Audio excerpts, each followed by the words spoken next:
Limite et équivalent à la chaîne. Partie 1. Déterminer lorsqu'elles existent les limites des suites suivantes et donner un équivalent simple de chacune d'elles. Il suffit en fait dans cet exercice de répéter toujours le même algorithme.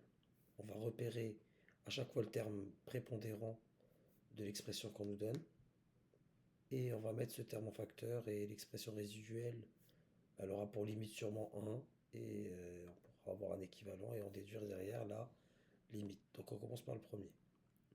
Donc an est égal, en mettant en facteur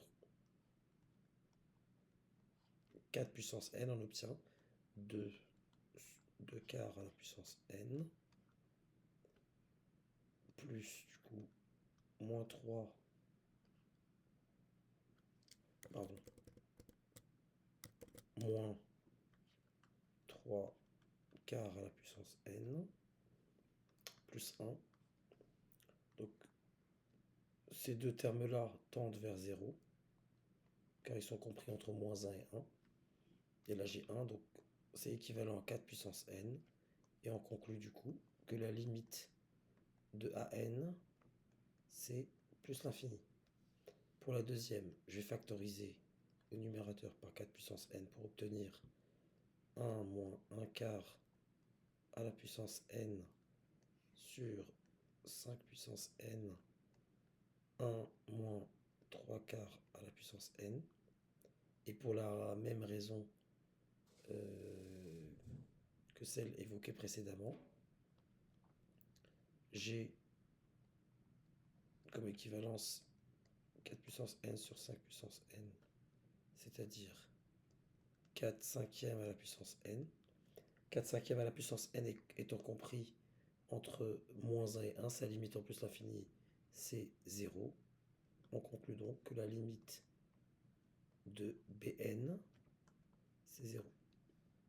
Pour la C, je procède à l'identique. Je factorise par 5 puissance n. J'obtiens alors moins 2 puissance n sur 5 puissance n plus 1. Cette quantité tend vers 0.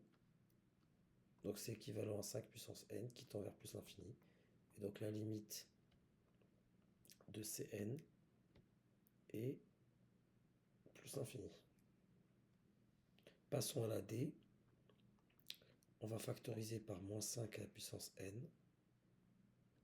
Facteur de 1 plus n sur moins 5 à la puissance n.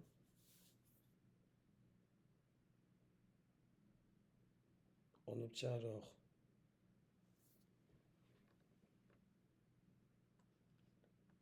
au dénominateur 3 puissance n sur 1 moins 1 tiers à la puissance n. Et on va discuter un peu de ce terme-là, qui peut poser éventuellement un problème. On va d'abord étudier la limite de la suite dans le terme général est n sur 5 puissance n. On va écrire 5 puissance n de la façon suivante. Donc, pardon. Je vais l'écrire avec une autre couleur en dessous. Donc 5 puissance n est égal à l'exponentielle de ln de 5 à la puissance n, soit à exponentielle de ln de 5 avec un n en facteur, soit exponentielle de n à la puissance ln de 5.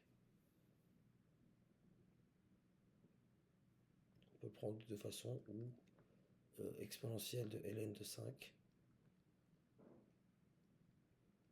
à la puissance n.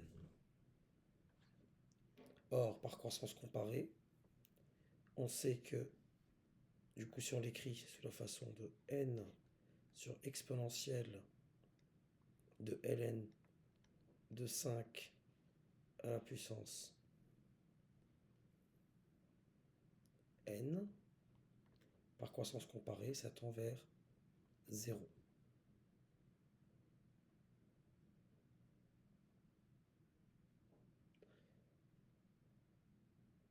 Donc on peut écrire que pour tout epsilon plus grand que 0, il existe un rang,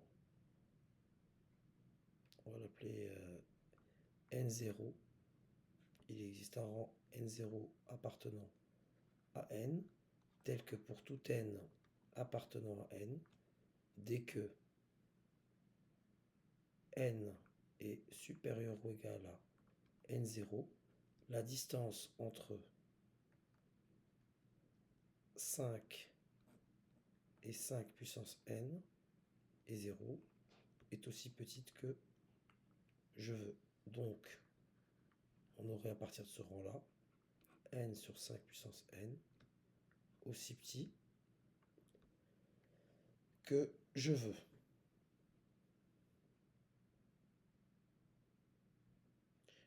Mais supérieur ou égal à 0. En multipliant par moins 1, on aurait 0 sur n à la puissance moins 5 puissance n. Ça va inverser l'ordre.